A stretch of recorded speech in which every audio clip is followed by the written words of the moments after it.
हैं कि अचानक से उठने वाले तेज पीठ दर्द कुछ गंभीर स्वास्थ्य समस्याओं का संकेत हो सकता है। स्लिप डिस्क ऐसी ही एक समस्या है जिसका समय पर इलाज नहीं कराने से यह न्यूरोलॉजिकल डिसऑर्डर, पैरालिसिस जैसी समस्याओं की वजह बन सकता है। आइए जानते हैं इसके लक्षण, कारण और बचाव क्या है। नमस्कार, आदाब, मैं शगुफ्ता खान और आप देख रहे हैं हिंदन्यूज़.लाइव का खास शो सेहत की बात शगुफ्ता के साथ।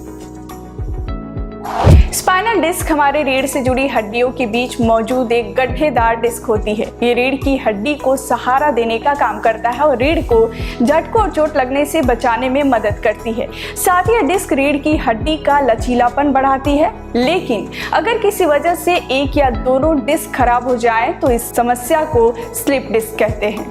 आमतौर पर यह परेशानी चोट या सूजन की वजह से होता है। इस स्थिति में डिस्क अपनी सामान्य सीमाओं से आगे बढ़ जाती है, उनमें सूजन आ जाती है और डिस्क के बाहरी हिस्से में दरार या छेद होने लगते हैं। ऐसे में डिस्क के अंदर मौजूद तरल पदार्थ न्यूक्लियस पल्पोसस का रिसाव होने लगता है। इसका असर रीढ़ की हड्डी और उसके आसपास मौजूद नसों पर पड़ने लगता है, जिससे हाथों पैरों में कमजोरी आने लगती है।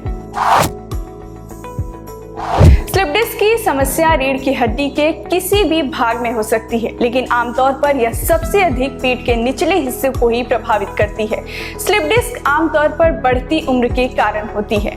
यह 40 से 50 वर्ष के लोगों को ज्यादा प्रभावित कर सकती है, लेकिन अब बदलती लाइफस्टाइल के चलते यह समस्या छोटी उम्र के लोगों में भी देखी जा रही है। स्लिप डिस्क की समस्या महिलाओं की तुलना में पुरुषों को होने का रिस्क बहुत अधिक होता है। वहीं मोटापा यानी शरीर का अधिक वजन स्लिप डिस्क की वजह बनता है।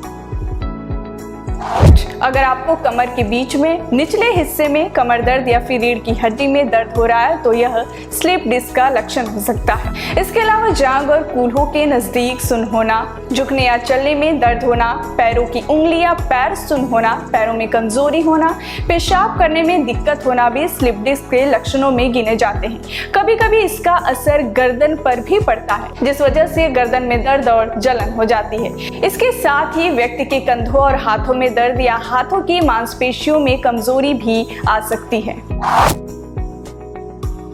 स्लिप डिस्क की समस्या का पता लगाने के लिए डॉक्टर सबसे पहले पीड़ित व्यक्ति को महसूस होने वाले लक्षणों पर ध्यान देता है। लक्षणों की स्थिति की गंभीरता के आधार पर डायग्नोसिस के लिए physical test, X ray, CT scan, MRI test, myelogram कराने की सलाह दी जाती है।